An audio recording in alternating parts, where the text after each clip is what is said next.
Saya sapa semua. Shalom. Sekali lagi shalom.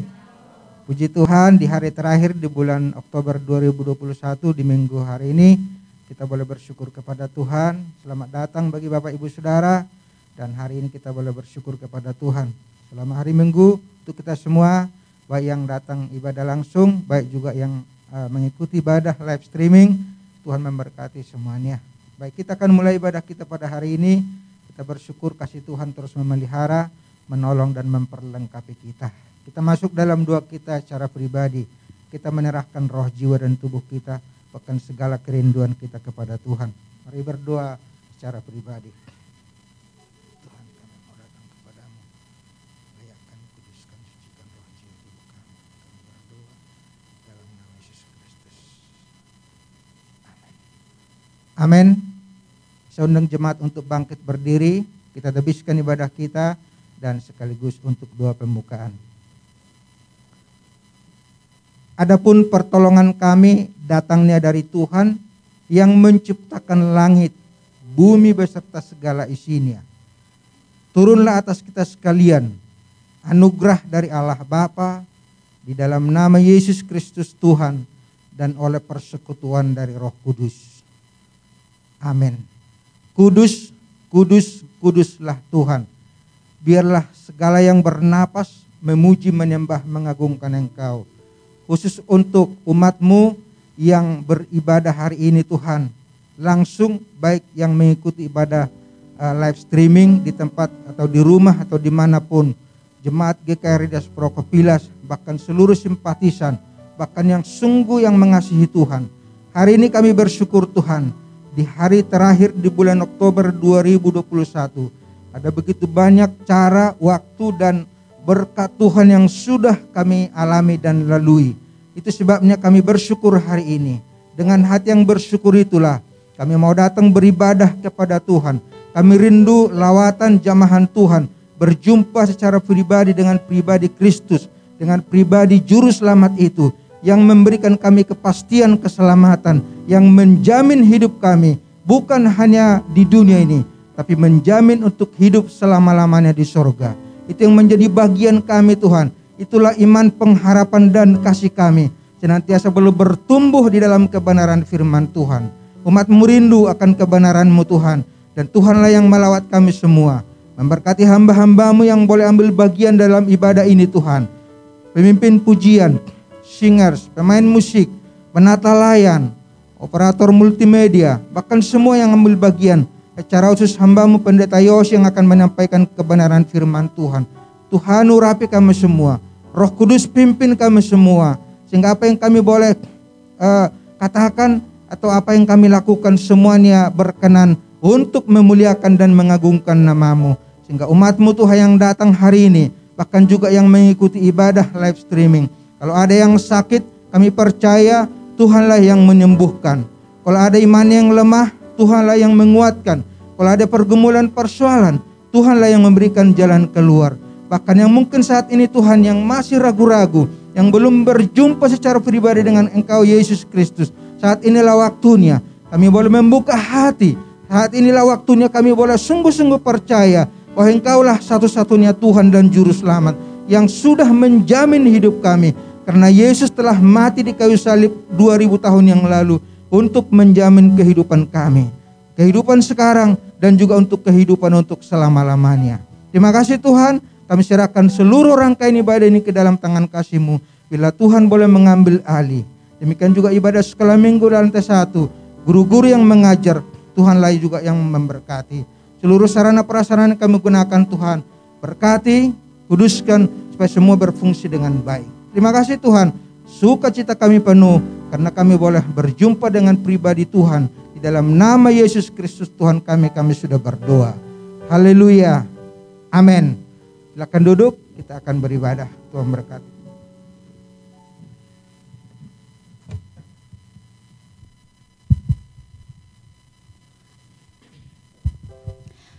Shalom semuanya. Shalom. Saya sapa jemaat Tuhan sekali lagi, shalom semuanya. Shalom. Ada berapa banyak yang hari ini bersyukur untuk setiap kebaikan Tuhan? Boleh angkat tangan, boleh lambaikan tangan semuanya. Bapak Ibu saya jemput untuk bangkit berdiri. Kita mau datang ke hadirat Tuhan, kita mau bersyukur, kita mau nyatakan setiap pujian pengagungan kita kepada Tuhan.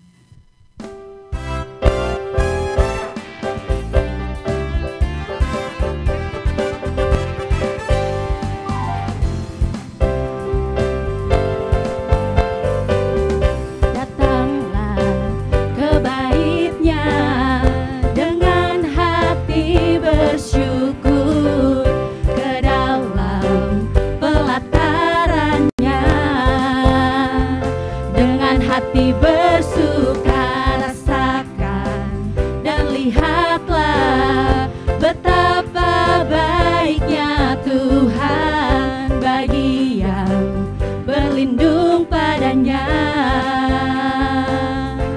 Akan bersorak-sorai, akan bersorak-sorai, bersyukurlah kepada Tuhan. Dia baik, bahwasannya untuk selamanya kasih setianya.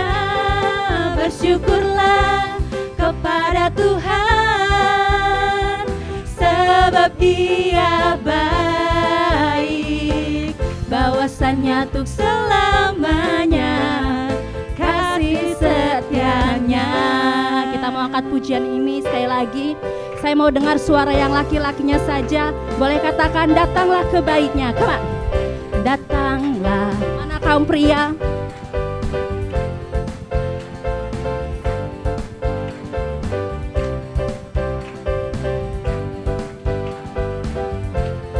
Sekarang yang kamu wanita yuk. Bersuka rasakan dan lihatlah betapa baiknya Tuhan bagi yang berlindung padanya. Akan bersorak-sorai, akan bersorak-sorai, bersyukurlah kepada Tuhan,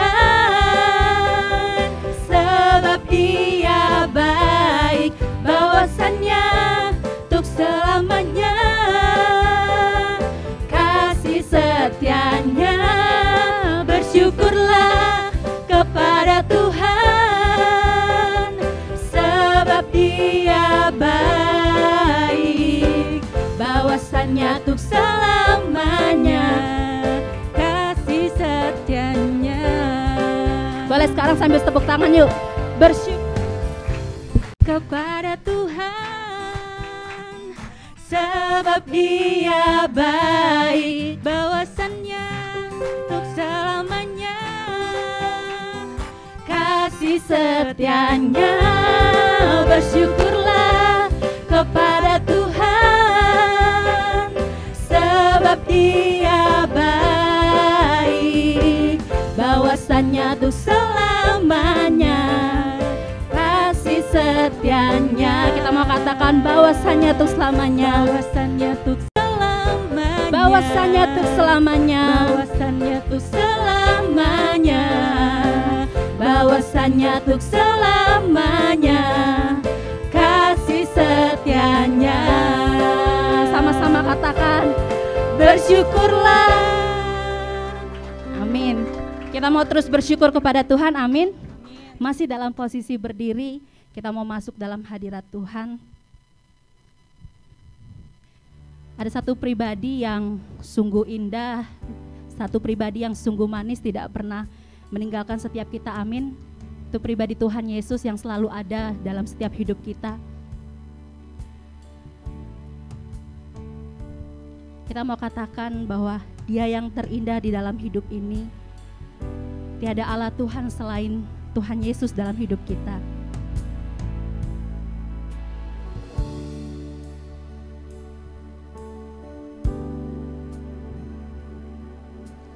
Kau yang terindah di dalam hidup ini, di dalam hidup ini. Tiada Allah Tuhan yang seperti besar perkasa penuh kemuliaan. Kau yang termanis Tuhan, Kau yang termanis di dalam hidup. kami mau katakan ku cinta Engkau. Ku cinta Kau lebih dari segalanya. Besar kasih setiamu kepadaku. Ku sembah Kau ya Allahku. Ku tinggikan namamu selalu. Tiada lutut tak berteluh menyembah Yesus Tuhan Rajaku. Bapak Ibu dipersilahkan duduk. Kita mau lebih lagi masuk dalam hadirat Tuhan. Kau yang terindah di dalam hidup ini. Tiada Allah Tuhan, Tiada Allah Tuhan yang seperti Engkau. Besar perkasa penuh kemuliaan. Kau yang termanis di dalam hidup ini. mari katakan dengan sungguh. Ku cinta Kau lebih dari segalanya. Besar kasih setiamu kepadaku. Ku sembah Kau ya Allahku. Ku tinggikan namamu selalu. Tiada lutut tak berteluh menyembah Yesus Tuhan Rajaku. Ku sembah Kau ya Allahku. Ku tinggikan namamu selalu. Semua lidah kan bersatu. Engkaulah Yesus Tuhan Rajaku. Engkaulah Yesus Tuhan Rajaku. Engkaulah Yesus Tuhan Rajaku.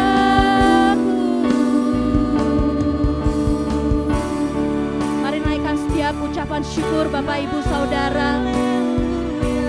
Sungguh sepanjang bulan Oktober ada begitu banyak berkat yang Tuhan berikan dalam kehidupan setiap kita. Oh, kami bersyukur Bapa, kami berterima kasih. Sungguh Engkau Allah kami yang terindah, Engkau Allah kami yang termanis. Kami mau katakan bahwa kami mau cinta Tuhan selamanya Bapa.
ada seperti-Mu Yesus. Kami bersyukur, kami bersyukur. Terima kasih Yesus, terima kasih. Haleluya. Kami bersyukur Bapa, sepanjang bulan Oktober sungguh kami dapati Tuhan setia dalam hidup kami. Ada begitu banyak tangis kecewa, tapi juga ada begitu banyak berkat yang Tuhan berikan dalam hidup kami. Sungguh tidak bisa kami lalui tanpa kekuatan daripada Tuhan. Terima kasih untuk setiap penyertaan Tuhan dalam kehidupan kami pribadi lepas pribadi, untuk orang tua kami, untuk anak kami, sanak saudara, kakak beradik, Bapa, untuk pekerjaan yang Tuhan beri, untuk kesehatan yang Tuhan beri, untuk pelayanan yang Tuhan beri. Sungguh kami bersyukur untuk setiap hal yang Tuhan beri. Kami minta ampun jika sepanjang bulan Oktober Tuhan dapati ada begitu banyak hal yang kami lakukan yang tidak mencerminkan kebaikan Tuhan. Dari perkataan kami, perbuatan kami mungkin menyakiti hati Tuhan, menyakiti hati sesama Bapa. Oh, kami minta Tuhan pulihkan setiap kami, agar kami memasuki bulan yang baru. Kami bisa memasuki bulan yang baru dengan hati yang penuh ucapan syukur. Terima kasih buat kebaikan Tuhan. Kita mau katakan, ku sembah Engkau, ku sembah Kau, ya Allah. Ini pujian yang mengalir dari hati kami. Kami mau meninggikan nama-Mu selalu, sebab tiada lutut tak bertelut, Bapa.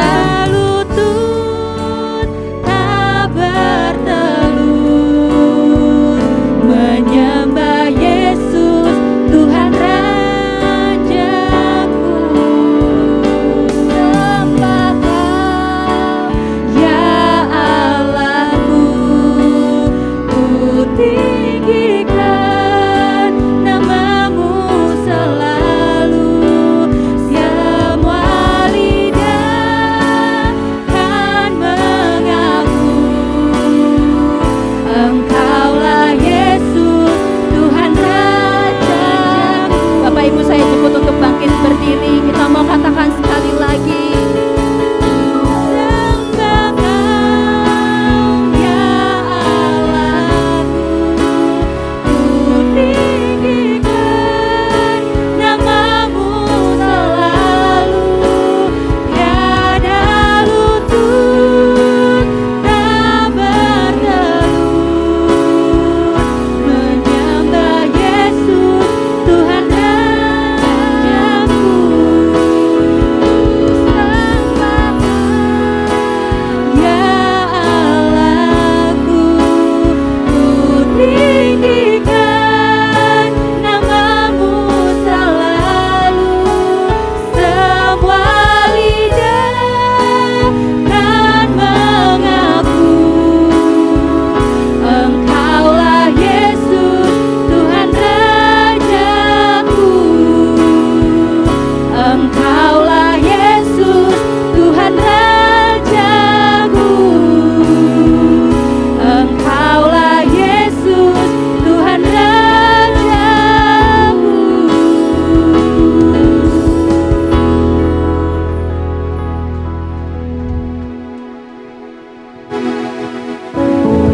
Kita berdoa. Kami bersyukur kepadamu ya Tuhan, karena Engkau begitu baik di dalam kehidupan kami. Engkau tahu apa yang menjadi kelemahan kami, dan kami percaya Engkau sanggup untuk memperbaikinya. Asalkan kami sanggup untuk duduk diam dan tunduk kepada firman-Mu, maka kami percaya Engkau akan mengubahkan hidup kami. Sehingga kami yang kesusahan akan Engkau beri jalan keluar. Kami yang putus asa akan Engkau beri pengharapan. Kami yang kehilangan harapan akan terus Tuhan topang, dan kami yang lemah akan Tuhan kuatkan. Maka Tuhan, jamalah hati dan pikiran kami. Fokuskan kami kepada pemberitaan firman-Mu, supaya setiap benih firman Tuhan yang ditaburkan pada hari ini boleh berakar, bertumbuh, dan berbuah di dalam kehidupan kami. Terima kasih ya Tuhan, berbicaralah kepada kami, karena kami percaya firman-Mu adalah pelita bagi jalan kami. dan terang di dalam kehidupan kami. Di dalam nama Kristus Yesus yang adalah firman yang hidup dan yang menghidupkan, kami telah berdoa. Amin. Silakan duduk. Shalom. Ya, puji Tuhan, kita sudah ada di minggu terakhir di bulan Oktober dan bertepatan dengan perayaan Hari Reformasi Gereja. Ya, tanggal 31 Oktober itu diperingati di seluruh gereja-gereja aliran Protestan sebagai Hari Reformasi Gereja. Dan tema kita pada minggu ini sesuai dengan tema yang diberikan oleh gereja, yaitu tentang keluarga. Masih membahas tentang keluarga, dan untuk minggu ini temanya adalah pernikahan kudus. Kalau minggu lalu kita sudah bicara hakikat keluarga, kita mencari tahu apa sebetulnya keluarga itu dalam konsep Alkitab. Dan di dalam Alkitab kita sudah menemukan bahwa yang dimaksud dengan keluarga itu bukan hanya suami, istri, dan anak-anak, tapi juga di dalam Alkitab dikatakan seisi rumahmu. Artinya kalau ada asisten rumah tangga, dia itu bagian dari keluarga. Kalau ada keluarga yang tinggal bersama-sama dengan kita, dia itu pun adalah keluarga kita. Dalam konsep yang lebih luas, gereja adalah keluarga kita. Sehingga Paulus mengajarkan kepada kita bagaimana kita menyapa satu dengan yang lainnya dengan sapaan adelphos, atau saudara-saudara. Nah, karena itu Bapak Ibu Saudara yang dikasihi Tuhan, nats firman Tuhan akan kita baca dari Matius pasal 19 ayat 3 sampai dengan ayat yang ke-6. Kita akan baca bersama-sama. 1, 2, 3. Lalu datanglah orang-orang Farisi kepadanya untuk mencobai dia. Mereka bertanya, apakah diperbolehkan orang menceraikan istrinya dengan alasan apa saja? Jawab Yesus, tidakkah kamu baca bahwa Ia yang menciptakan manusia sejak semula menjadikan mereka laki-laki dan perempuan? Lagi pula Ia berfirman, karena itu laki-laki akan meninggalkan ayah dan ibunya dan bersatu dengan istrinya sehingga keduanya itu menjadi satu daging. Ayat terakhir, demikianlah mereka bukan lagi dua, melainkan satu. Karena itu apa yang telah dipersatukan Allah tidak boleh diceraikan manusia. Demikianlah pembacaan Alkitab kita pada pagi hari ini. Yang berbahagia ialah mereka yang mendengarkan firman Tuhan dan yang merenungkannya dalam kehidupan sehari-hari. Bapak Ibu Saudara, kita berangkat nats firman Tuhan ini dari pertanyaan seorang Farisi. Ya, di sini dia bertanya begini, apakah diperbolehkan orang menceraikan istrinya dengan alasan apa saja? Apakah diperbolehkan? Dalam bahasa Yunani di situ dikatakan eiexestin. Kata eiexestin dalam bahasa Yunani artinya apakah secara hukum boleh? Makanya kalau kita baca dalam terjemahan bahasa Inggris diterjemahkan is it lawful? Ya, apakah secara hukum boleh? Kalau dalam Alkitab Kitab Suci ND yang digunakan oleh Gereja Katolik diterjemahkan di ND NTT itu diterjemahkan halalkah? Ya, mungkin kalau kita paham istilah itu baru kita ngerti. Karena dalam konsep agama Yahudi itu ada namanya hukum. Ya, hukum agama. Yang kalau saudara-saudara kita yang muslim mungkin menyebutnya seperti syariat. Secara syariat boleh enggak? Halal tidak? Seorang, di situ digunakan kata antropo, berarti laki-laki, menceraikan istrinya dengan alasan apa saja. Memang ya, orang kalau sudah menikah, apalagi kalau sudah terlanjur lama, sudah berhadapan dengan masalah demi masalah, tumpukan masalah demi masalah, maka pernikahan itu sudah mulai tidak dinikmati. Tapi sudah mulai memikirkan, boleh enggak ya kalau pernikahan ini diakhiri. Suami-suami kalau ngumpul, tapi tidak komisi pria di sini ya. Suami-suami kalau ngumpul, kalau tanya bagaimana rumah tangganya, ya mulai ada keluhan-keluhan. Waduh, istri saya kalau udah beli parfum harganya Masya Allah, mahalnya minta ampun. Lebih mahal daripada sepasang baju saya. parfumnya doang, baru parfum. Terus apa lagi? Belum lagi shampoo-nya. Belum lagi pewarna kukunya, apa namanya itu ya? Kotek. Belum lagi lipstiknya. Belum lagi mau tidur aja mukanya harus ditutupin. Akan kadang-kadang kalau saya bangun suka kaget, saya pikir pocong yang di samping. Ternyata istri lagi pakai masker. Ya. Belum lagi untuk rambut, pokoknya dari ujung rambut sampai dengan ujung kaki, kalau dikalkulasi itu mahalnya minta ampun. Itu kalau suami-suami ngumpul. Jadi pengeluaran istri dalam sebulan itu bisa melebihi biaya makan dan minum. Ya, katanya begitu. Nah, lalu kemudian istri-istri pada ngumpul, bertanya tentang suami-suami mereka. Ya paling yang nggak pengen suaminya malu ya dia bercerita positif lah. Mungkin karena suaminya ikut dalam kumpulan itu. Tapi kalau suaminya nggak hadir, aduh suami saya kalau udah beli barang kesukaannya nggak perlu izin. Soalnya dia menganut paham yang disebarkan oleh Deddy Corbuzier. Katanya lebih baik minta maaf daripada minta izin. Karena laki-laki kalau minta izin kepada istrinya, susahnya minta ampun, banyak pertanyaan. Padahal kalau istri minta izin ke suami, Pak mau beli baju yang itu dong, lagi diskon. Suami biasanya nggak perlu mikir, belilah apa yang kau mau. Karena kalau dia berpikir, pertanyaan istri akan bersambung ke seri berikutnya. Kamu udah nggak sayang dengan saya? Kok anak-anakmu kamu beliin? Wah bayangkan istri bisa cemburu sama anaknya.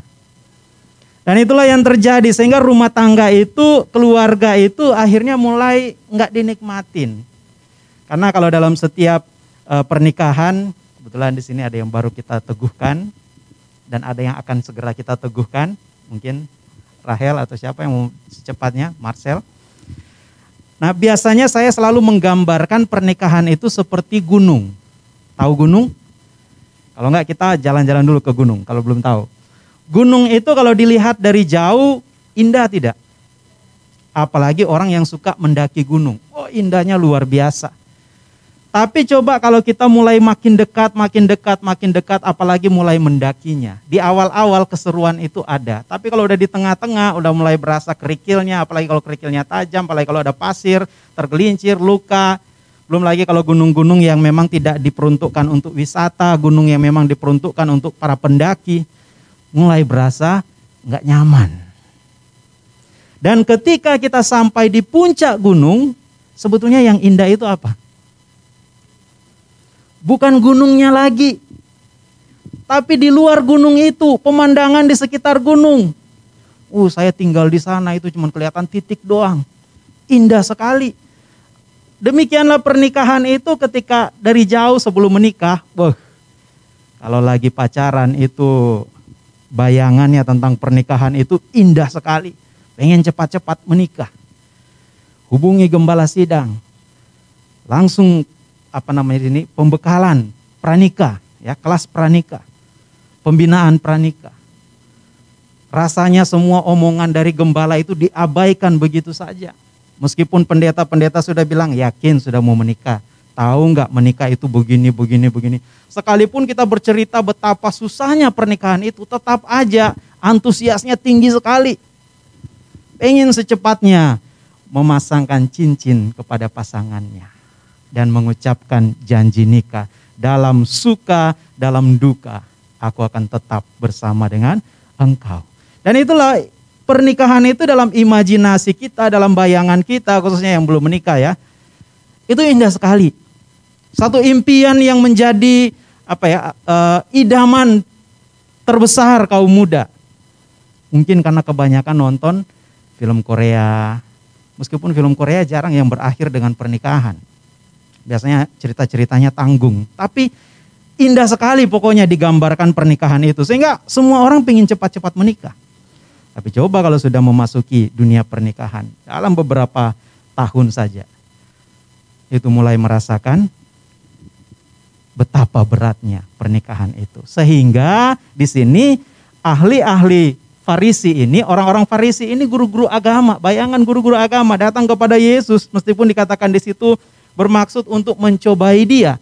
Kenapa? Karena di situ ditanya apakah boleh seorang itu menceraikan istrinya. Kalau Yesus bilang boleh, berarti orang mengenal Yesus ini kan sangat peduli, sangat concern dengan yang namanya perempuan. Perempuan-perempuan yang termarginalkan di dalam masyarakat Yahudi pada zaman itu sangat diperhatikan oleh Yesus. Bahkan mendapatkan tempat khusus di dalam diri Yesus. Sehingga pengikut-pengikut Yesus mayoritas perempuan pada zaman itu. Nah, ketika Yesus bilang boleh, maka mereka pasti akan nanya, di mana ajaranmu? Katamu kasihilah semua orang, hargailah kaum perempuan. Sekarang kau bilang boleh menceraikan perempuan dengan alasan apa saja? Woi, luar biasa ya pertanyaan mereka. Betul-betul pertanyaan menjebak. Tetapi saya yakin orang-orang itu bertanya bukan atas dasar sekedar mencobai Yesus saja, tapi berdasarkan pengalaman-pengalaman mereka. Karena mereka ini kan adalah guru-guru agama, tempat masyarakat, tempat jemaat curhat, menceritakan masalahnya sewaktu-waktu. Sehingga mereka telah menghadapi begitu banyak kasus pernikahan yang berakhir pada perceraian. Maka mereka datang kepada Yesus dan bertanya kepada Yesus, boleh nggak sih seorang itu menceraikan istrinya dengan alasan apa saja? Dan itulah pernikahan. Jadi pernikahan itu memang indah dalam bayangan, tapi dalam kenyataan dia disebut bahtera rumah tangga. Bapak Ibu, yang namanya bahtera itu kan berarti kapal ya. Kapal yang besar itu kalau dia cuma jalan di lautan yang teduh, itu nahkodanya belum teruji. Nahkoda yang hebat adalah nahkoda yang sudah melalui badai yang luar biasa. Jadi kalau rumah tangga belum menghadapi badai yang luar biasa, yang hampir menenggelamkan badai, maka nahkodanya itu belum apa-apa. Belum teruji. Tapi kalau rumah tangga kita sudah pernah menghadapi badai yang luar biasa, yang sampai membuat kapal bahtera rumah tangga kita hampir tenggelam, maka kita adalah nahkoda yang luar biasa. Jangan malu kalau misalnya masa lalu kita berasal dari rumah tangga yang hancur, berantakan, hampir pisah, hampir cerai. Jangan malu karena baru sampai hampir. Kalau sudah terlanjur, nah di situ kita perlu introspeksi. Bagaimana kita harus bangkit, bagaimana kapal yang karam itu bisa terangkat kembali. Hanya di dalam Kristus, hanya Yesus yang mampu menghalau badai topan di dalam kehidupan kita. Amin. Nah, kita lanjutkan pembahasan kita. Tidakkah kamu baca ayat yang keempat? Tidakkah kamu baca bahwa Ia yang menciptakan manusia sejak semula menjadikan mereka laki-laki dan perempuan? Bapak Ibu, 40 minggu sebelum kita membahas keluarga, kita membahas tema maksud dan tujuan Tuhan. Setiap kali Tuhan menciptakan sesuatu, itu selalu ada maksud dan tujuannya. Ketika dia menciptakan manusia itu laki-laki dan perempuan. Artinya ada maksud kenapa dia harus ciptakan tidak hanya laki-laki saja, tapi laki-laki dan perempuan. Berbeda supaya mereka bisa saling menerima. Makanya konsep pernikahan itu adalah konsep bagaimana kita menerima orang yang betul-betul berbeda dari kita. Dari segi jenis kelamin saja sudah berbeda. Beda kasus kalau Bapak Ibu mau menikah sesama jenis. Tapi dari jenis kelamin saya sudah berbeda. Laki-laki, perempuan. Belum karakternya. Yang satu dibentuk dari keluarga yang manja misalkan, yang satu dibentuk dari keluarga yang keras. Nah itu bisa jadi benturan dalam keluarga. Benturan karakter itu berat sekali. Yang satu anak sulung, yang satu anak bungsu. Wah itu juga akan menghadapi benturan yang luar biasa. Bahkan yang sama-sama anak sulung itu pun bisa menghadapi benturan yang luar biasa. Karakternya beda atau karakternya pun sama-sama dominan. Wah itu bisa banyak piring terbang di dalam rumah tangga. Ya. Sebelum NASA menemukan UFO, sudah ada di dalam rumah tangga kita. Piring terbang di mana-mana. Sebelum kita berangkat ke Ragunan, di dalam rumah kita, segala jenis binatang yang dibawa oleh Nuh ke dalam bahtera, ada di bahtera rumah tangga kita. Ya, itu kalau karakternya terlalu berbeda secara mencolok. Apalagi kalau nggak ada yang mau saling mengalah. Yang satu karakternya keras, dominan, menuntut, yang satu juga begitu. Nggak ada yang mau diem. Kalau satu udah ngomong, yang satu juga balas. Gawat itu. Bisa terjadi perang dunia ketiga. di dalam rumah tangga. Tapi itu banyak dihadapi oleh umat Kristen. Kan sangat miris pada waktu kami ketemu dengan Kanwil Bimas Kristen DKI Jakarta. Waktu saya masih menjadi sekretaris daerah DKI. Kanwil di Bimas Kristen DKI Jakarta memaparkan satu fakta yang luar biasa. Prosentasi rumah tangga yang berakhir dengan perceraian paling tinggi terjadi di kalangan umat Kristen dibanding agama-agama lain. Maksudnya prosentasi ya, bukan jumlah. Kalau jumlah kan kita dikatakan minoritas, tapi prosentasinya artinya dari 100 rumah tangga Kristen berapa persen yang berakhir dengan perceraian. Bahkan angkanya pada waktu itu menembus angka 60-an persen. Berarti lebih dari separuh rumah tangga yang diberkati di gereja berakhir dengan cerai. Gimana ini? Prinsip kita sudah lupa dengan prinsip pernikahan kita. Prinsip rumah tangga dalam kekristenan. Makanya pahami dulu ketika kita berumah tangga, kita menikah dengan orang yang berbeda dengan kita. Pertama dia perempuan, kita laki-laki, atau kita laki-laki, kita perempuan, dia laki-laki. Kita harus sadar dulu itu. Dari situ saja sudah berbeda. Makanya nasihat Paulus untuk suami dan untuk istri berbeda. Hai suami, kasihilah istrimu. Hai istri, tunduklah kepada suamimu. Kenapa? Karena ayat firman Tuhan kita ini luar biasa. Tuhan tahu yang paling dibutuhkan oleh perempuan itu adalah kasih sayang. Yang paling dibutuhkan oleh laki-laki adalah kewibawaan, dignitinya, harga dirinya. Makanya banyak rumah tangga berakhir kalau suaminya yang menuntut cerai ketika ditanya kenapa? Karena istri saya nggak menghormati saya. Dia sering mempermalukan saya di depan umum. Dia sering mengecewakan saya. Dia nggak mau dengar-dengaran dengan nasihat saya. Itu keluhan suami kebanyakan yang menceraikan istrinya. Istri-istri kalau ditanya kenapa mereka menuntut perceraian? Karena mereka merasa suami mereka tidak lagi memperhatikan mereka. Kasih sayangnya kurang. Nah ini saja rumusnya. Jadi kalau ke istri, suami kasihi saja terus. Kalau dulu waktu pacaran hujan badai kita katakan pokoknya mau hujan berapa mili. Kalau ukuran BMKG kan hujan itu berdasarkan milimeter ya. Berapa mili saya akan tetap jemput kamu. Begitu sudah menikah pulang sendiri ya. Kan ada Gojek, ada Grab. Hilang perhatiannya. Pada waktu masih pacaran, kalau pacarnya nelpon, cepat-cepat diangkat. Sekarang begitu sudah menikah, istrinya telepon, diangkat. Tapi pura-pura sinyalnya gangguan. Apalagi zaman WhatsApp kan. Maaf, suaranya putus-putus. Oh, istrinya udah sampai banting handphonenya. Nah itu yang terjadi sekarang. Orang sering menjaga jarak, semakin menjaga relasinya. Sehingga ada seorang komika yang berkata begini, istri itu kalau nelpon suaminya biasanya dia mau memastikan bahwa suaminya baik-baik saja. Ada di sekitar dia. Di tempat kerja atau dimanapun. Beda dengan suami. Suami kalau nelpon istri, dia ingin memastikan bahwa istrinya tidak ada di sekitar dia. Ya kan? Ma di mana? Lagi di mall. Oh, ya udah, mau belanja apa? Oh, ya udah beli aja sana yang banyak-banyak. Sampai jam berapa? Jam 6. Oh, ya udah. Jam 7 juga enggak apa-apa. Ada jarak. Kenapa? Karena suami itu kan karakternya suami itu adalah kan menyendiri, diam.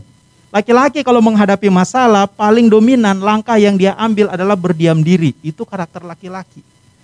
Perempuan kalau dia menghadapi masalah, langkah yang dia ambil adalah setidaknya curhat. Cari teman cerita, cari tetangga. Kalau sudah tidak ada teman dan tetangga, maka Facebook, Instagram, Twitter, kalau masih ada yang pakai Twitter, status WhatsApp, penuh dengan ayat-ayat Alkitab. Wih, kelihatannya rohani. Tapi sebetulnya sindiran buat suaminya. Hai suami, kasihilah istrimu. Wih, kayaknya orang baca, diberkati, saya diberkati dengan statusmu. Dia bilang, ngapa? Emang saya memberkati kamu? Enggak kok. Saya lagi nyindir suami saya yang sedang kehilangan rasa kasih sayangnya. Itu yang terjadi. Kenapa? Karena istri itu kan ada rasa untuk pingin diperhatikan. Tadi kan saya sudah bilang, istri itu butuh kasih sayang. Maka ketika dia ngomong, dia maunya didengerin. Kita bisa bandingkan saja anak laki-laki dan anak perempuan. Anak laki-laki kalau dia ngomong kita nggak denger, udah dia cuek pergi. Tapi kalau anak perempuan dia ngomong kita nggak dengerin, nangis, merengek. Mama udah nggak kasih sayang sama saya bukan anak mama lagi. Saya mau cari mama yang baru. Bapaknya yang dengar, aduh cepat-cepat. Itu yang terjadi sekarang. Ya, rumah tangga itu semakin banyak ancamannya. Jadi ini pertama dulu, laki-laki dan perempuan menunjukkan bahwa ada perbedaan.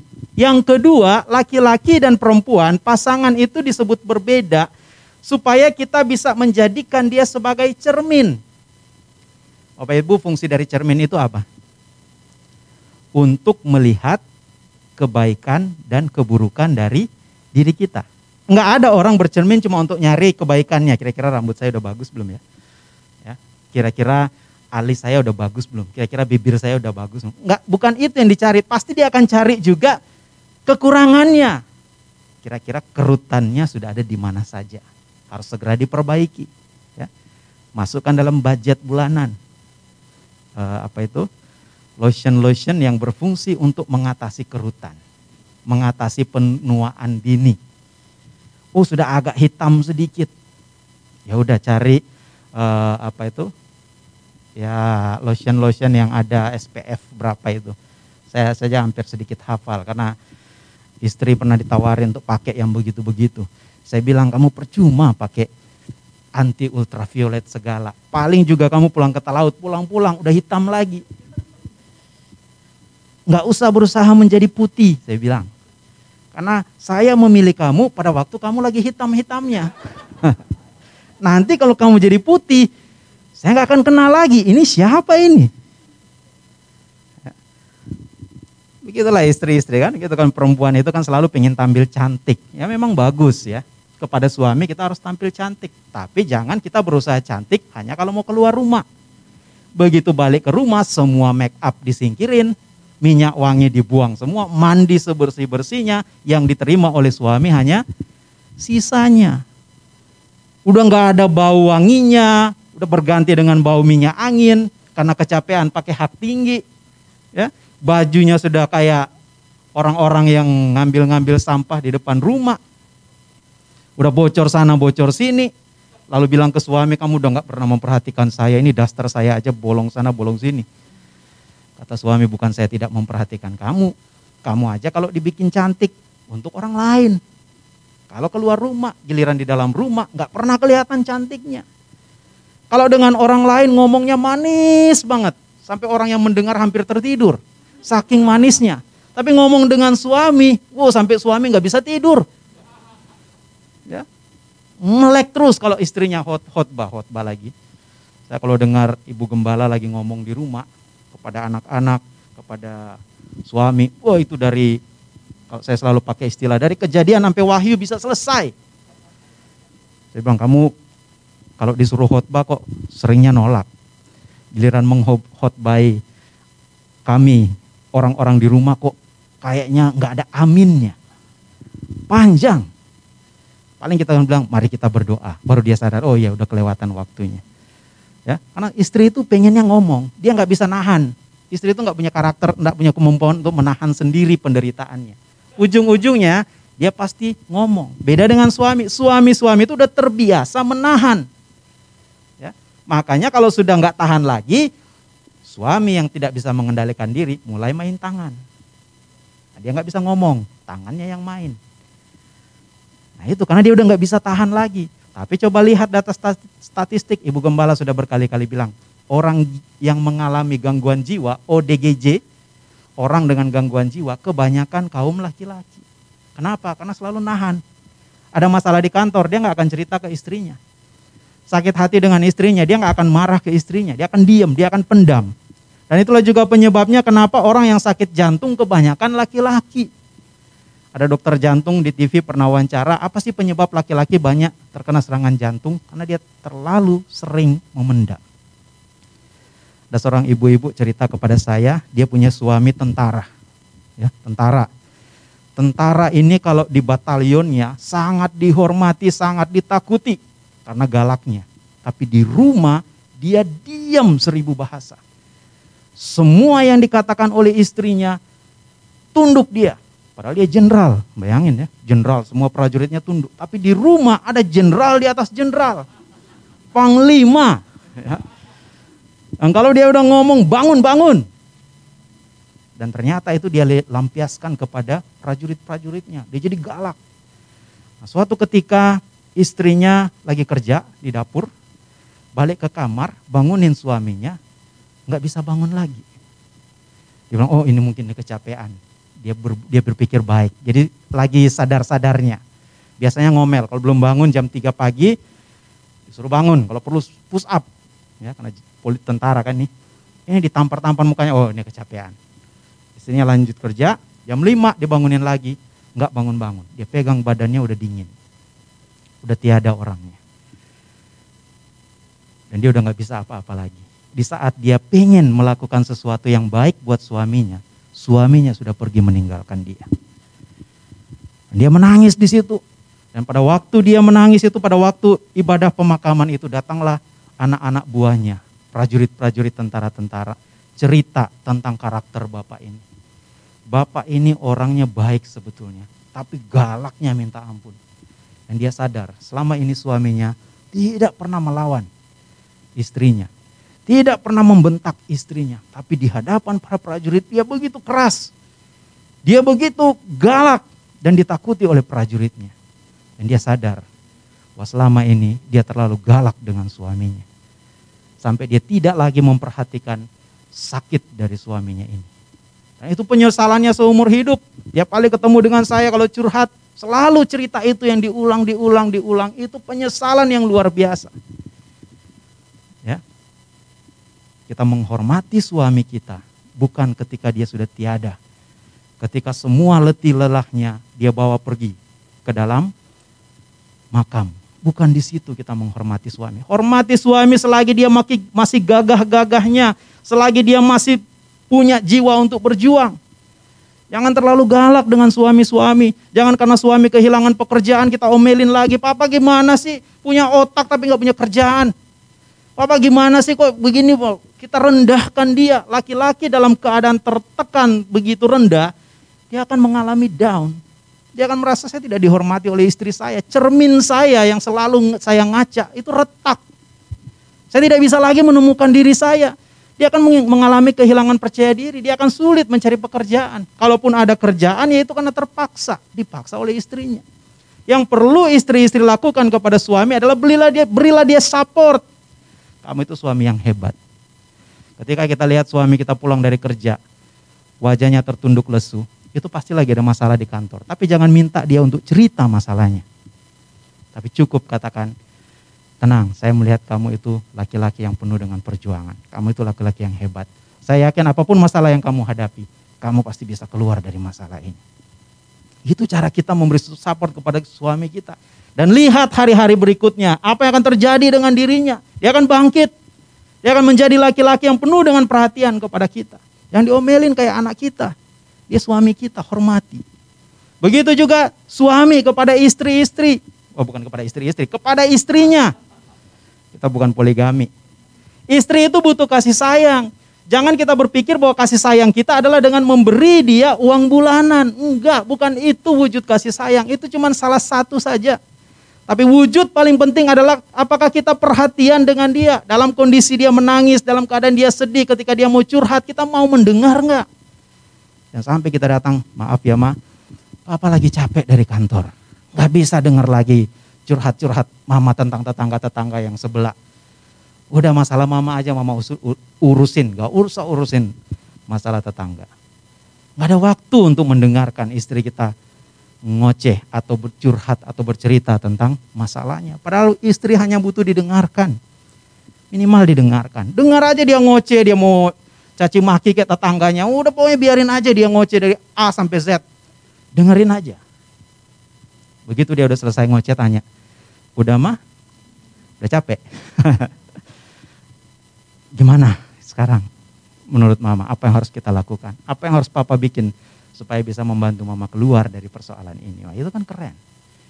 Istri merasa, oh iya saya punya suami. Ngapain saya harus berjuang sendiri? ada suami di samping saya. Rangkul istri kita. Cium dia, jangan cuma dicium di pernikahan doang.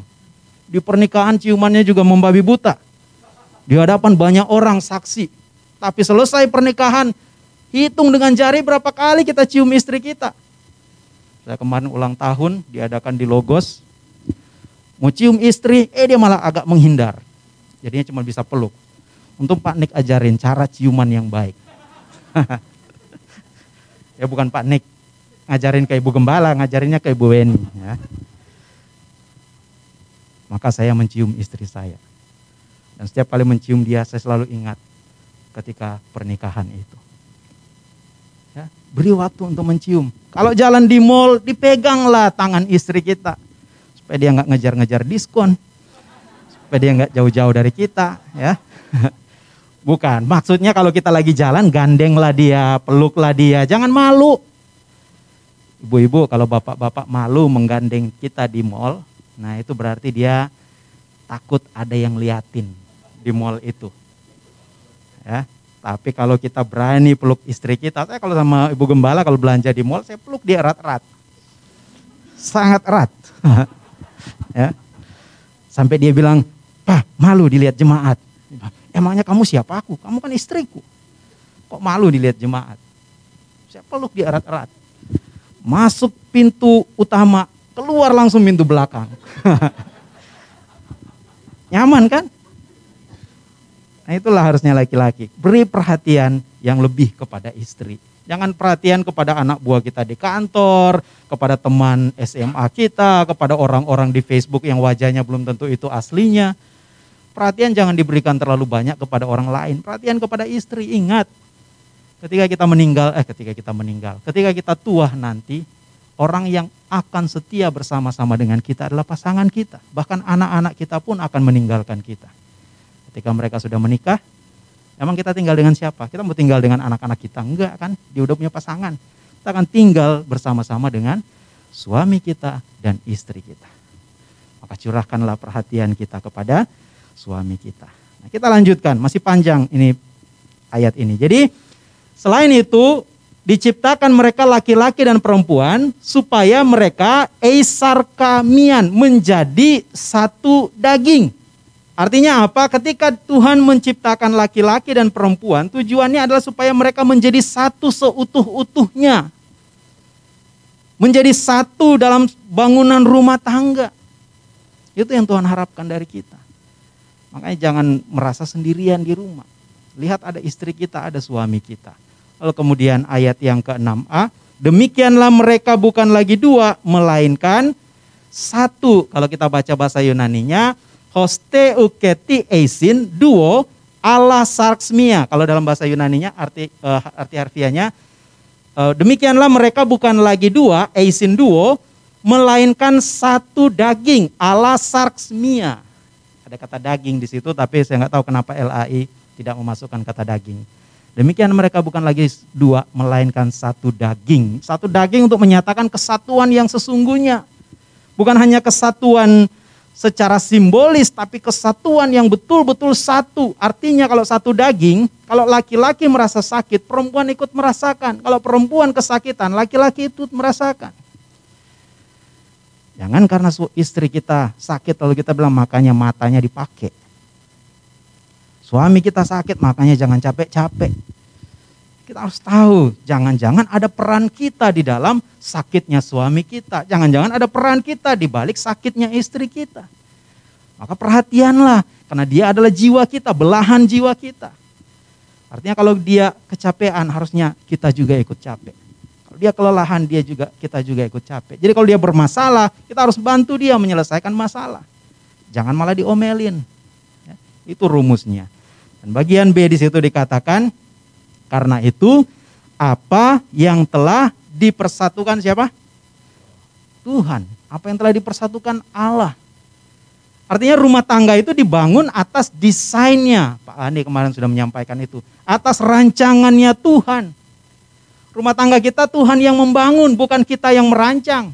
Meskipun di dalamnya terlibat pilihan kita ketika kita memilih calon istri atau calon suami kita. Ada keterlibatan kita, tapi yang terutama yang harus kita lihat bahwa Tuhanlah yang merancang ini. Dan kalau Tuhan merancang, berarti ada maksud di balik semuanya itu.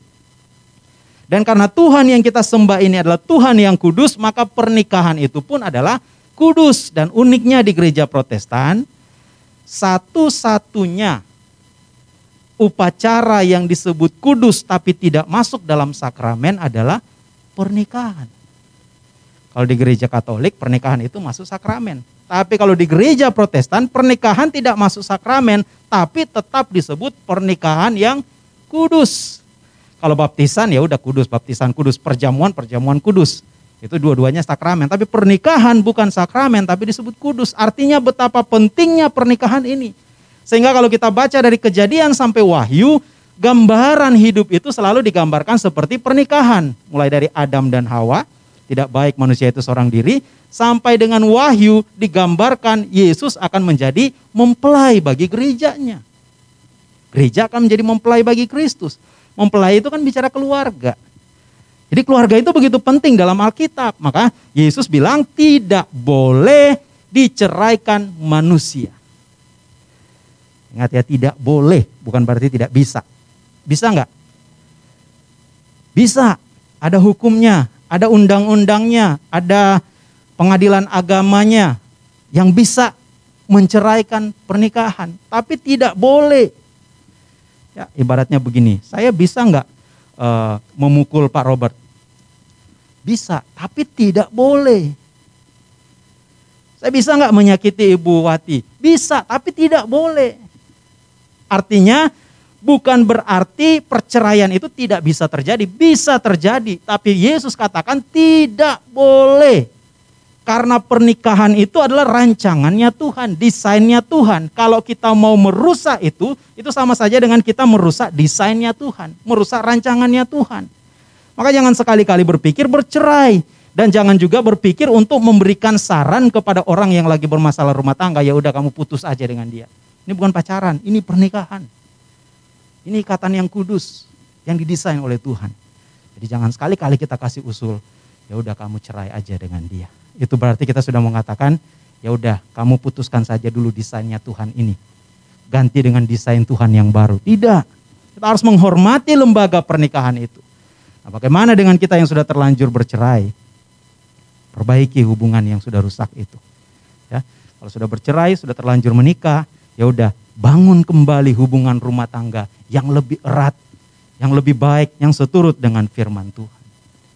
Ya, ada begitu banyak dispensasi di dalam Alkitab, tapi intinya Tuhan mau mengajarkan kita supaya kita saling menerima dan saling mengasihi satu dengan yang lain. Kiranya firman Tuhan ini boleh memberi peneguhan kepada kita supaya kita semakin kuat dan semakin teguh rumah tangga kita. Jangan pernah berpikir untuk menceraikan, memisahkan pasangan kita. Karena dia dirancang Tuhan untuk ditempatkan di samping kita. Itu ada maksud dan tujuannya. Kalau dia terlalu banyak ngomel dengan kita, itu karena kita kurang diomelin dari kecil. Ya, anggap aja begitu. Kalau dia terlalu banyak diam di sekitar kita, itu berarti karena kita terlalu banyak diomelin dari kecil. Ya, sebaliknya. Jadi kita melihat pasangan kita sebagai pelengkap kita. Kehadiran dia pasti ada maksudnya buat kita. Dia adalah penolong yang sepadan dengan kita. Amin. Mari kita satu dalam doa, kita berdoa. Terima kasih ya Tuhan untuk firman-Mu yang telah Engkau taburkan pada hari ini. Kami bersyukur Tuhan karena Engkau begitu baik dalam kehidupan kami. Tapi ya Tuhan dalam perjalanan kehidupan kami, baik kami suami, istri, anak-anak dan orang tua, kami kerap menghadapi persoalan-persoalan dalam rumah tangga yang kadang-kadang mengancam rumah tangga kami sendiri. Bahkan tidak sedikit di antara kami yang terancam berpisah karena masalah-masalah yang dihadapi begitu rumit ya Tuhan. Kadang-kadang kami menjadi putus asa, tetapi kami percaya Tuhan, jika kami berserah dan bersandar kepada Tuhan, maka Tuhan pasti akan memberikan pertolongan kepada kami. Menuntun kami keluar dari setiap persoalan-persoalan hidup kami.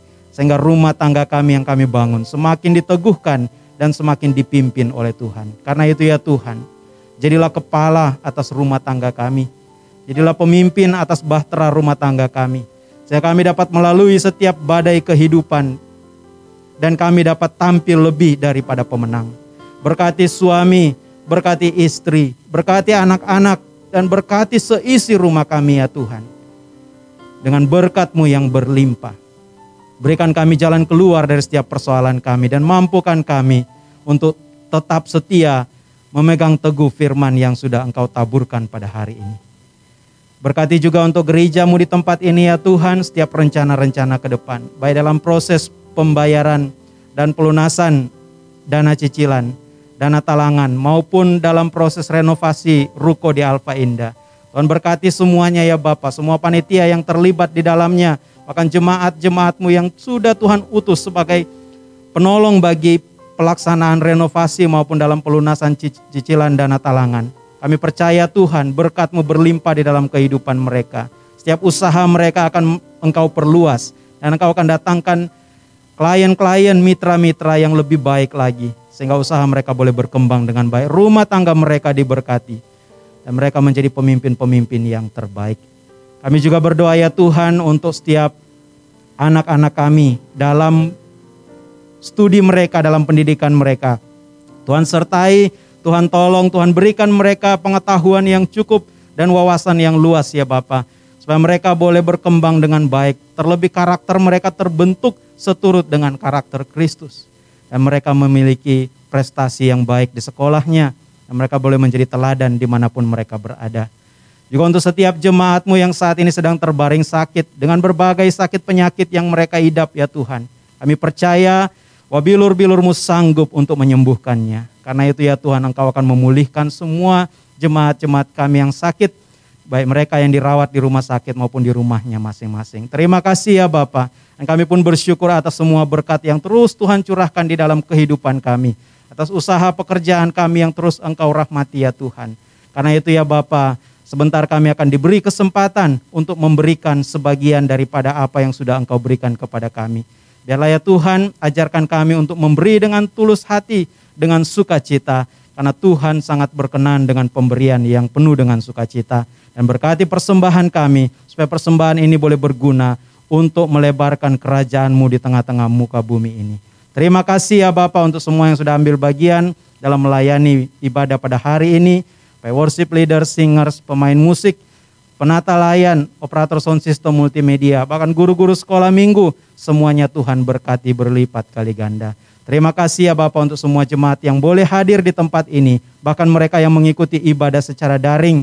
Biarlah Tuhan memberkati mereka di rumah mereka masing-masing, maupun kami yang ada di tempat ini. Sehingga berkat yang sama kami terima, dan sukacita yang melimpah kami bawa pulang. Terpuji nama-Mu Tuhan, di dalam nama Tuhan kami Yesus Kristus, yang telah mengajar kami berdoa. Bapa kami yang di surga, dikuduskanlah nama-Mu. Datanglah kerajaan-Mu, jadilah kehendak-Mu di bumi seperti di surga. Berikanlah kami pada hari ini makanan kami yang secukupnya. Dan ampunilah kami akan kesalahan kami, seperti kami juga mengampuni orang yang bersalah kepada kami. Dan janganlah membawa kami ke dalam pencobaan, tapi lepaskanlah kami daripada yang jahat.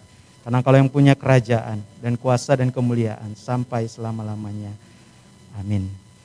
Bapak Ibu, kita akan diberi kesempatan untuk memberikan persembahan. Namun sebelum kita memberi persembahan, ada satu informasi penting yang harus saya sampaikan. Ini pesan dari Ibu Gembala.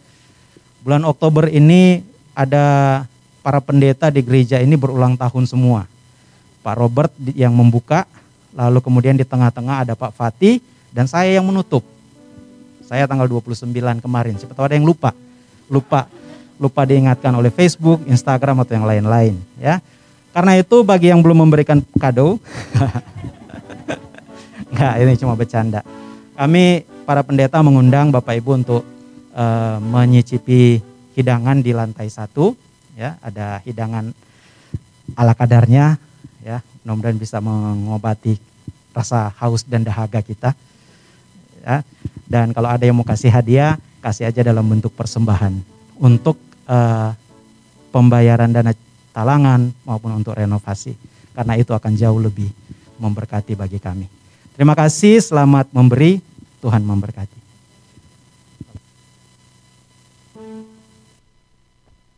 Pada penata layan, Sambil mengumpulkan persembahan, kita angkat pujian Allah sanggup melakukan segala perkara.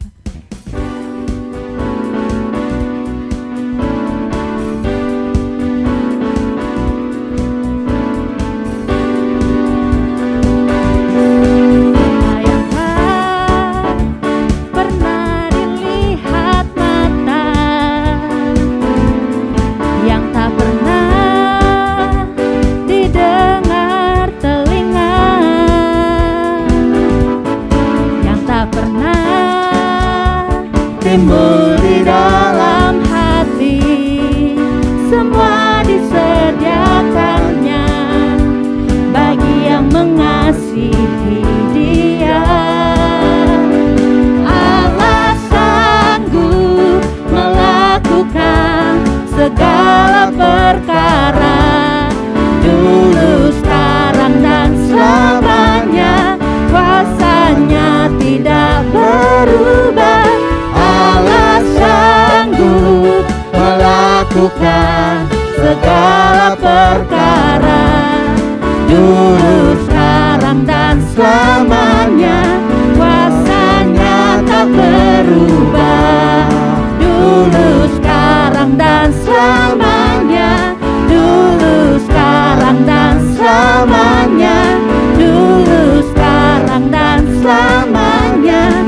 Kuasanya tak berubah. Allah sanggup.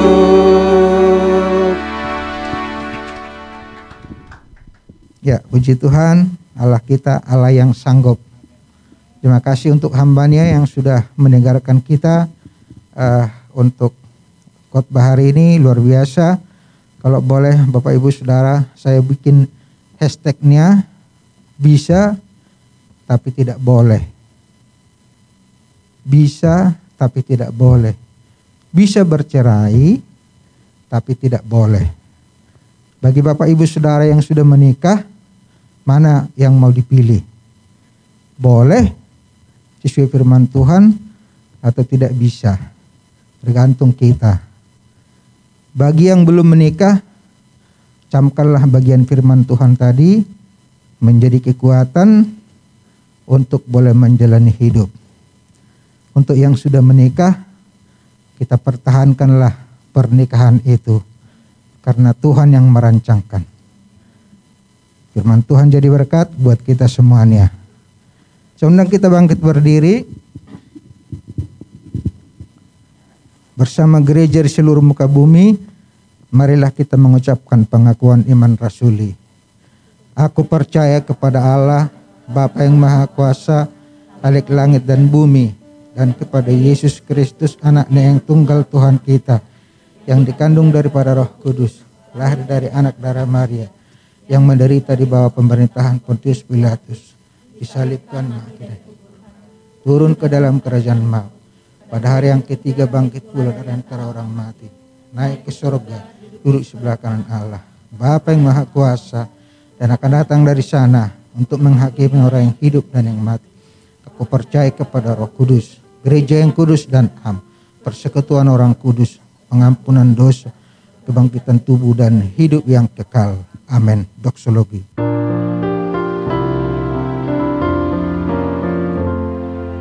Kepada Allah beri puji, serta kepada Al-Masih, Rohul Kudus muliakan,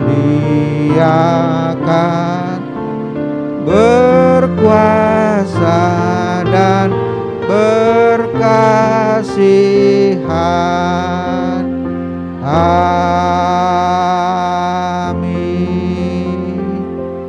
Bapa di sorga, izinkan kami sejenak bersama umat-Mu berdoa untuk Ibu Tanca Aritonang yang besok akan tindak operasi. Kami mohon belas kasih-Mu Tuhan, supaya dengan kuasa-Mu Ibu boleh menjalani, berikan hikmat kebijaksanaan dari dokter, obat-obat, bahkan semua peralatan boleh berfungsi dengan baik. Kami percaya kuasa kasih Tuhan yang menolong dan menjamah Bahkan saudara-saudara kami mungkin yang tidak kami tahu atau mungkin lupa kami namanya, yang saat ini sedang mengalami sakit, Tuhanlah yang menjamah dan menyembuhkannya. Kami bersyukur Tuhan, umat-Mu sudah dibekali oleh kebenaran firman Tuhan, yang sudah menikah, tidak ada lagi kamus bagi kami untuk bercerai. Untuk yang akan menikah, Tuhanlah yang mengokohkan hati mereka bahwa pernikahan itu Tuhan yang merancang dan dijalani dengan kasih. Terima kasih Bapa yang baik untuk segala kasih karunia-Mu, melimpah berkat kemurahan-Mu bagi kami. Terpujilah nama-Mu kekal selama-lamanya. Kami bersyukur dalam nama Yesus Kristus. Kalau demikian Bapak Ibu Saudara, engkau yang sudah mendengar firman Tuhan, engkau yang sudah datang beribadah dan mengikuti ibadah, bahkan engkau yang sudah yakin sudah berjumpa secara pribadi dengan Kristus, arahkanlah hatimu, angkatlah kedua tanganmu, terimalah berkat yang dari Tuhan.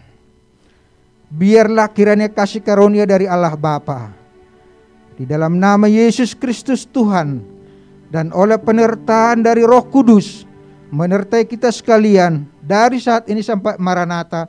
Kristus datang untuk kali kedua menjemput saleh-salehnya. Amin. Amin.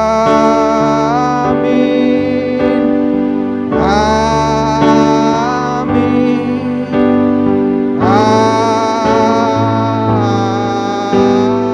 Amin. Selamat hari Minggu, silahkan bersatu sejenak. Tuhan memberkati.